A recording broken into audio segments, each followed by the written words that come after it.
With that, we will dive in to our Week 11 power rankings. I am excited for this list. It is massive shakeups, and I won't lie to you, I had trouble with number one because TJ Watt is TJ Watt, man, but he did little to nothing against the Washington Commanders. It's not the first time he's done little to nothing all season. That being said, he's done more than anybody else in the entire National Football League, more than once this season. And because of that, you weigh the odds. My number one was tough, was very tough. And I think the rest of the list was tough as well. We'll start off with honorable mention. Just missed the list, backed up off the list for the first time this season, was at one point number two. Was at one point number two for a long time, my friend. Long time. He's now sitting probably number 6. That is Deshaun Elliott. And I know, downfall. I texted somebody, I had a good buddy of mine down in Miami today, say, yo, how's am I okay to classify Deshaun Elliott as a good player this season? I said, you could classify Deshaun Elliott as an excellent player, possibly the second best defensive player in Pittsburgh this season. That's what you could classify him as. That being said, this list is getting jam-packed, and now that people are moving, guys are excelling. You got a quarterback, you got a wide receiver, you got other defenders making plays. I mean, it's getting jam-packed in this top 5, and Deshaun Elliott, my friend, just hasn't come up with enough splash in the past couple of weeks for me to say, okay. New York Giants, he had some splash.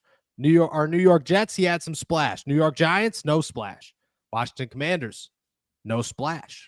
Need some splash. Because of that, he is number 6 on this list, which brings us to number 5. Dropping down from number 2 a week ago, and look at it's all off of a week to week, but full body performance here. And full body says phenomenal. Week to week says you dealt with an ankle injury.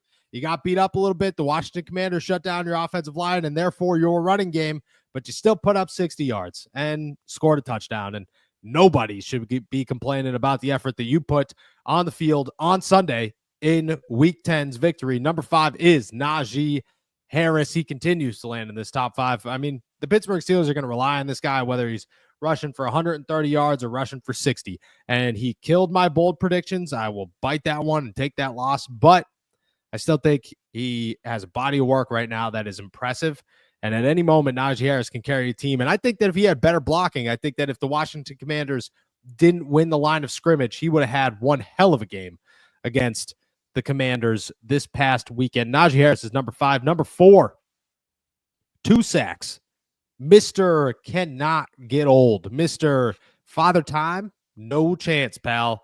Cam Hayward is unstoppable right now at the age of 35. He is doing things 35-year-olds don't do. We've said this before. I'll probably say it again. Ndamukong Suh. Give me other great one. Vince Wilfork, the old guys, the old heads that would come and go and jump in for 3 games at the end of the season and then a playoff run. And that's what they were doing at 33, 34, 35 years old, making an impact, playing right in the middle, not doing much else. Cam Hayward saying, I'm 35 years old. I'll play every snap. Come up with 2 sacks in games, run all over the place, make some plays, keep my team alive. That's what I'll do. Cam Hayward is an absolute monster right now for the Pittsburgh Steelers. Has been one all season. He's Cam Hayward, man. And he's playing at 35, probably close to an all-pro level. And if there weren't names like Dexter Lawrence this season, if there weren't names like, I don't know, I'd have to come up with another defensive tackle. Go ahead, you got one. I was going to say Dexter Lawrence might just be enough. I mean, that is enough. Somebody taking him away.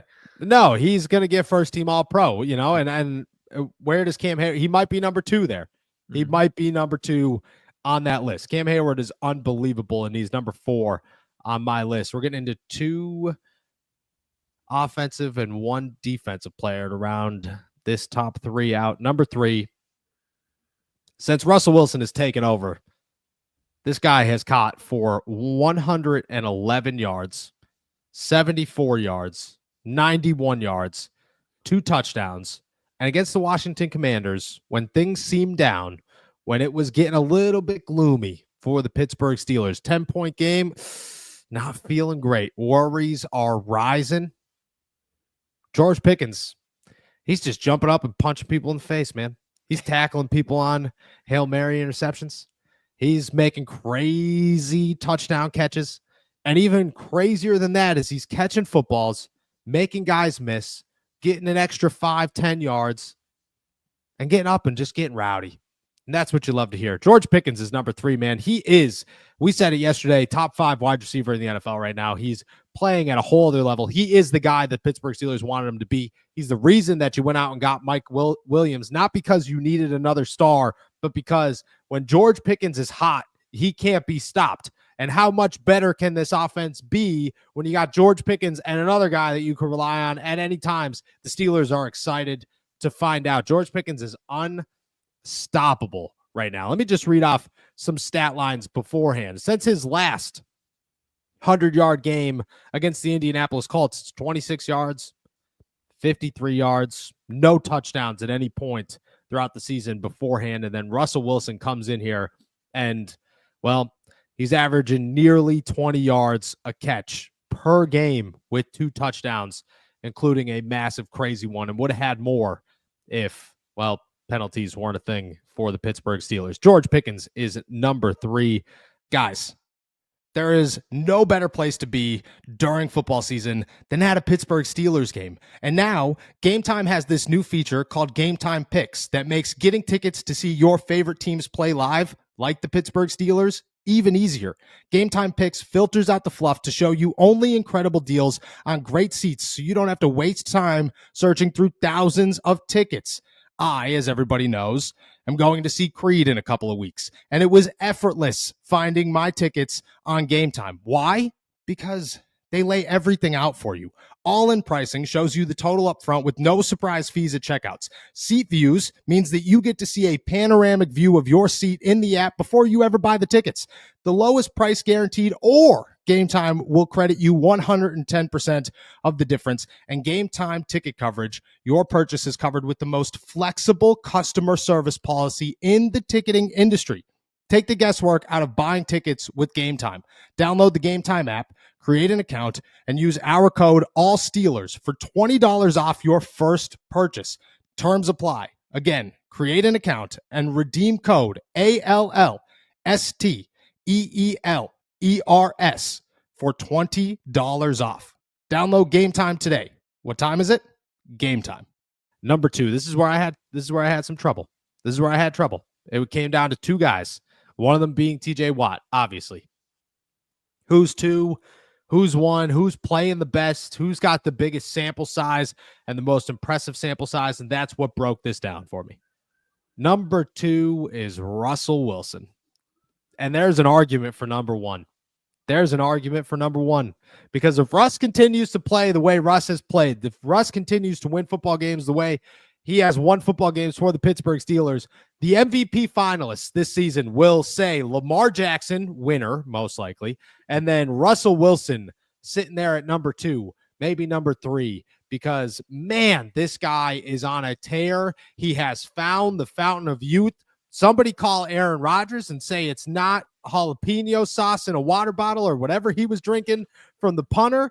It is just simply whatever Russell Wilson and Mr. Unlimited is doing the last 3 weeks. He has the Pittsburgh Steelers red hot right now. He is the reason they're winning football games. He is the reason that they are a completely different looking team the last 3 weeks. And you had questions in week 2 and week 1 saying, it's the Jets, it's the Giants, whatever. The Commanders are a real football team with real wins and real impressive players. And Russell Wilson said, I'll put the game on my back. I'll come back from 10 points. I will make great throws, and I'll find Mike Williams 9 plays deep for 1 reception, 32 yards, and a touchdown to say, chef's kiss. Shout out to Zach Frazier and Russell Wilson for having tells for Johnny Newton to say, oh, they're definitely going to snap the ball on this one and then jumping off sides. That happens with a veteran, and I think it's overlooked. Russell Wilson is number 2, which leaves us at number 1.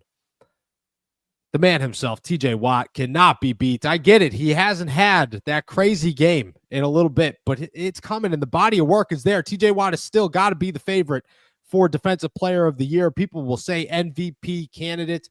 I can't argue it. I think he's going to start moving around more. I think what he's doing to open guys up like Alex Highsmith is so underrated where we stand currently. TJ Watt is freaking stoppable this season.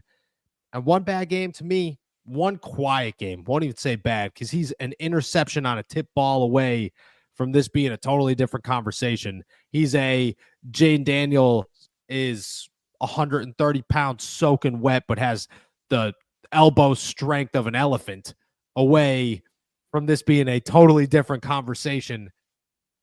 And while he was quiet, he's still impactful. TJ Watt is number one. That's my list. Najee Harris, Cam Hayward, George Pickens, Russell Wilson, and TJ Watt. Deshaun Elliott makes his way off the list. Patrick Queen and Alex Highsmith are right there on the verge as well, I would say.